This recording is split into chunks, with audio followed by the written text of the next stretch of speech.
You were the first senator to object to the votes. Mm-hmm. In 2024, will you certify the election results? Do you plan to object, or will you accept the results regardless of who wins the election? So Caitlin, I got to say, I think that's actually a ridiculous question. It's a yes or no question, though. No, it's not. Let me explain why it's a ridiculous question. It's not a question. You've ever asked a Democrat that?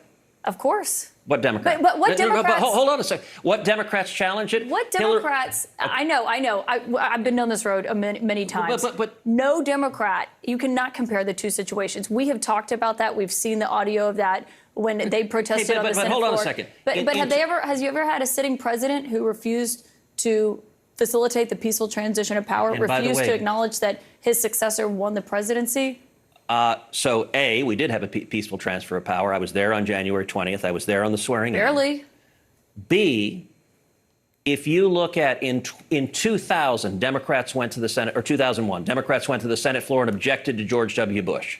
In 2004, they went and objected. And what did the president do? In 2016, Democrats went and objected to Donald Trump. And so... Look, and what happened in 2016? Because I remember a guy named Joe Biden was vice president, and he went to the Senate floor and certified the votes. So do you want... Am I wrong? So you're asking, will you promise no matter what to agree an election is illegitimate regardless of what happens? And that would be an absurd thing to claim. Like, we have an entire election law system that people challenge elections. Elections get overturned. Voter fraud gets proven. That happens all the time. And the media engages in this weird game post-Donald Trump that you insist no voter fraud has ever existed. Why does every state have laws in place to challenge voter fraud if it occurs? The media Why do you have election challenges? This isn't a game. There was no widespread voter fraud. You only ask Republicans that. Because it was Republicans who tried to block the transition of power.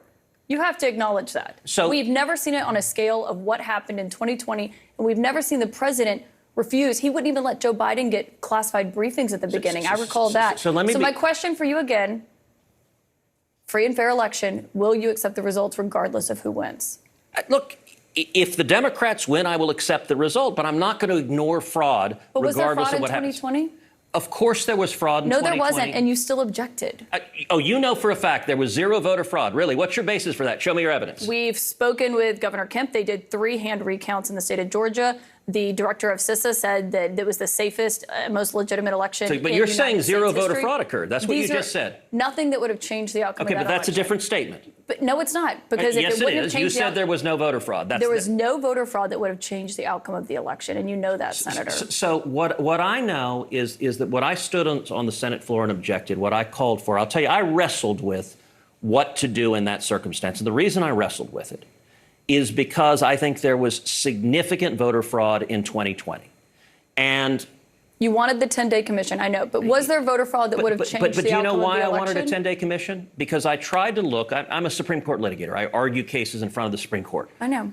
I tried to look through history and precedent, and the best precedent I could find was the election of 1876. 1876 was between Rutherford B. Hayes and Samuel Tilden. And what happened there were serious allegations of voter fraud, and Congress didn't throw its hands up and say, you know what? CNN demanded that I accept the results no matter what, so ignore the fraud. I got to go. But hold on. What did Congress do in 1876? What did Congress do in 1876? How did the president handle it? What did Congress do in 1876? Senator, I have to know, you can't answer yes or no to this question. I'm asking a question. What did Congress do in 1876? You can't answer yes or no to this question. And Republicans, can you answer my question? Why are you refusing to answer my question? I'm conducting the interview with all due respect, Senator.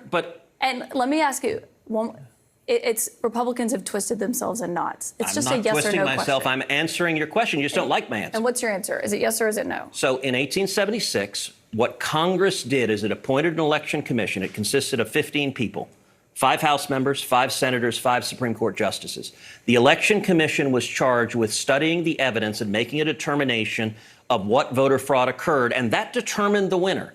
And what I called for in 2020 was to do the same thing, appoint an election commission, and 11 senators joined me. Senator, with all due respect, after it had been thrown out of many courts, after the Attorney General Bill Barr, because there was no basis for those court cases. No, so that's actually Senator, not. With all due respect, you asked me a question. Do you want me to answer it? And you didn't answer the question. Yes, I did. Court cases were thrown out. Hold on a second. The Attorney General said there was no widespread fraud. You're not clearly answering the question. I want to thank you for that. What question am I not? I'm answering every question.